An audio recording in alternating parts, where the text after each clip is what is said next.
Bienvenue sur Africa 24 dans cette nouvelle édition du 12-15. Voici les titres. Report s'inédié des élections législatives et communales au Burundi. L'élection présidentielle est elle aussi reportée. Initialement prévue le 26 juin, le gouvernement burundais vient d'annoncer qu'elle se tiendra avant le 26 août.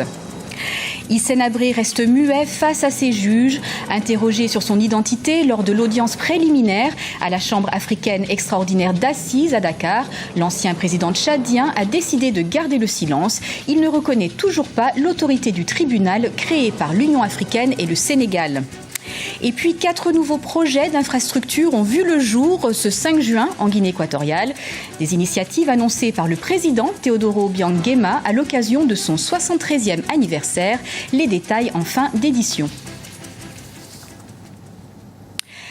Mais avant de développer ces titres, une solution se dessine pour ramener la paix dans le nord du Mali et particulièrement dans la ville de Ménaka, théâtre de violents affrontements ces 4 dernières semaines. Ce vendredi, les mouvements armés, le gouvernement de Bamako ainsi que la médiation internationale, tous réunis dans la capitale algérienne, vont adopter un texte qui prévoit le retrait de cette localité de tous les groupes armés et le retour à leur position antérieure. Désormais, les soldats de la mission des Nations Unies pour le Mali, la MINUSMA, resteront la seule force armée dans la ville. Report de toutes les élections au Burundi, pays qui reste en proie à de nombreuses manifestations depuis plus d'un mois et demi. Les élections législatives et communales initialement prévues ce vendredi ont été reportées à une date antérieure. Il en est de même pour le scrutin présidentiel qui devait se tenir le 26 juin 2015. Ce report devrait permettre de poursuivre les discussions sur de nombreux points de discorde entre opposition et gouvernement. Ibrahima Dindiaye. Report de la présidentielle au Burundi. Les autorités burundaises ont répondu favorablement à la demande des États de l'Afrique de l'Est. Les chefs d'État de l'Organisation sous-régionale de l'Afrique de l'Est avaient demandé, lors de leur sommet du 31 mai 2015 à Dar es Salaam en Tanzanie, le report des élections au Burundi. Le gouvernement burundais annonçait que l'élection présidentielle prévue le 26 juin aura lieu avant le 26 août 2015. Mais pour la société civile, la priorité est ailleurs, notamment la lutte contre l'insécurité et le renoncement à un 3e mandat du président Pierre Nkurunziza. Le report des élections ne résout pas de problème par rapport à l'organisation des élections. Parce que le premier problème, c'est qu'il y a une insécurité à Bujumbura et il y a une insécurité à l'intérieur du pays. Il y a des manifestations de contestation du 3e mandat du président Nkurunziza. Donc, au lieu de se précipiter à donner des calendriers pour les élections, il aurait fallu d'abord amener la sécurité dans le pays. Il aurait fallu d'abord désarmer les milices Imbonerakure. Et puisqu'on ne peut pas vraiment entrer dans le processus électoral alors qu'il y a des manifestations, alors qu'il y a des tueries, des enlèvements, qu'il y a des assassinats ciblés et qui se font par des agents de l'État. Sur le plan des négociations, 17 partis et organisations politiques ont affirmé ce mercredi 4 juin leur engagement à poursuivre le dialogue pour l'organisation d'élections libres et apaisées. Ce report devrait donc favoriser le dialogue entre les différents acteurs du conflit. Le report des élections par le gouvernement est une bonne chose. D'abord, ça permet de réfléchir, de pouvoir discuter si jamais ils vont dans le sens de ce qui a été décidé par le président de l'East Africa. Et ça permet aussi à l'opposition de réfléchir si l'opposition peut négocier ou pas. Donc, on peut saluer ce report. La sécurité au niveau du pays peut se décider justement pendant ce report. C'est pendant ce report qu'il peut y avoir des discussions pour voir qu'est-ce qu'on peut faire au niveau de la sécurité, au niveau du désarmement des Imbonerakure. Il faut toujours un report avant tout. Sinon, s'il y avait les élections, on ne pouvait pas décider pour autre chose. Donc, ça pourrait, si vraiment le gouvernement est de bonne foi et si l'opposition accepte la main tendue, on pourrait dire que ça peut évoluer dans le sens qui peut favoriser la paix au Burundi. Les élections législatives ont également été reportées. Rappelons que la date du 26 août correspond à la limite du délai prévu par la Constitution pour l'organisation des élections.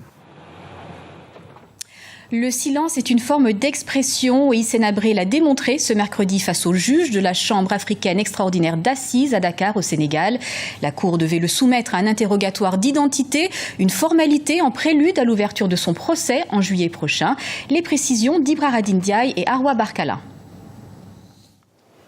C'est par le silence que Hissène Habré a répondu aux questions posées par le président de la Chambre africaine extraordinaire d'assises, Geberdao Gustave Kam, ce mercredi 3 juin à Dakar, au Sénégal. L'interrogatoire d'identité auquel l'ancien chef d'État tchadien a été convoqué est une formalité obligatoire au regard des dispositions de l'article 244 du Code de procédure pénale sénégalais et un prélude à la session d'assises prévue le 20 juillet au palais de justice Lat Dior de la capitale sénégalaise.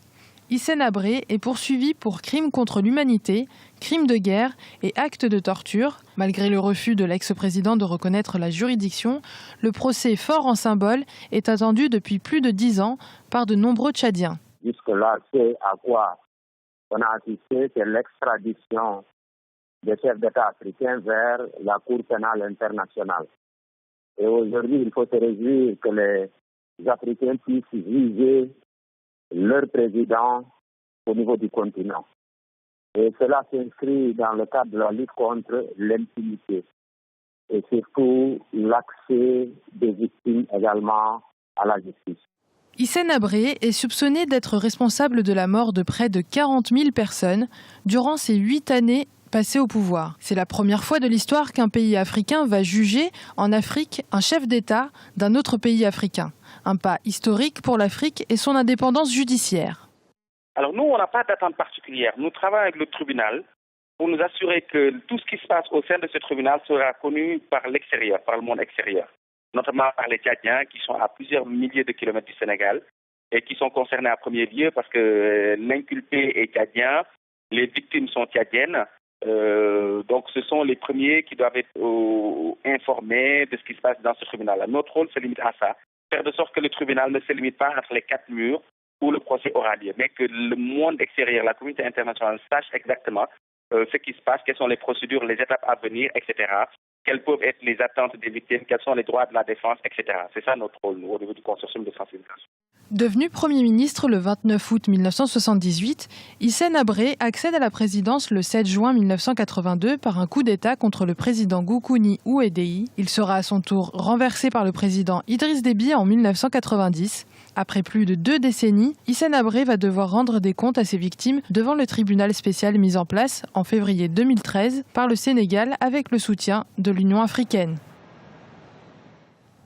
La Guinée équatoriale en liesse ce jeudi 5 juin à l'occasion du 73e anniversaire du président de la République. Et comme à chaque année, le président Teodoro Obiang Basogo inaugure et expose son projet social pour le pays.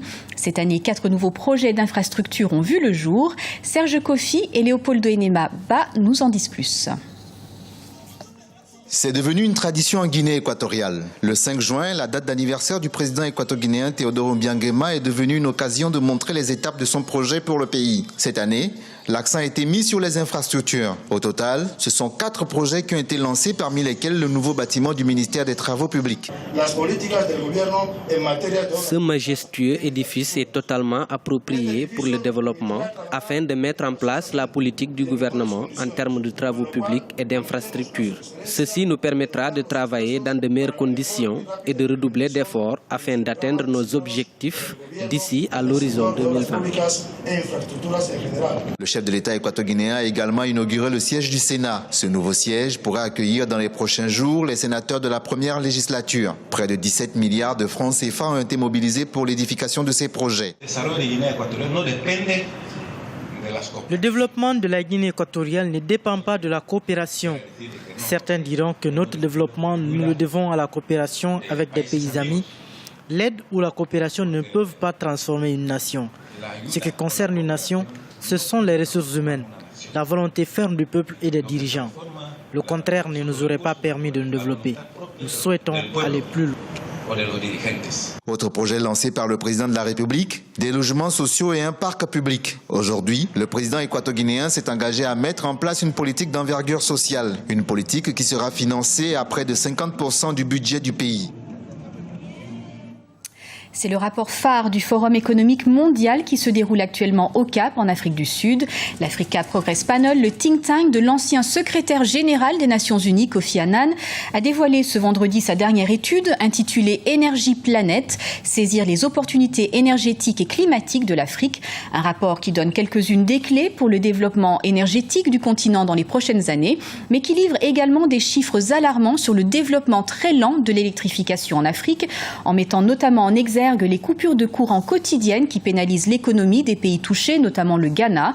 Selon cette étude, l'Afrique subsaharienne utilise moins d'électricité que l'Espagne. Ce journal a été réalisé par l'ensemble de la rédaction. Nous vous remercions pour votre fidélité. Dans un instant, une nouvelle édition de l'actualité sur Africa 24.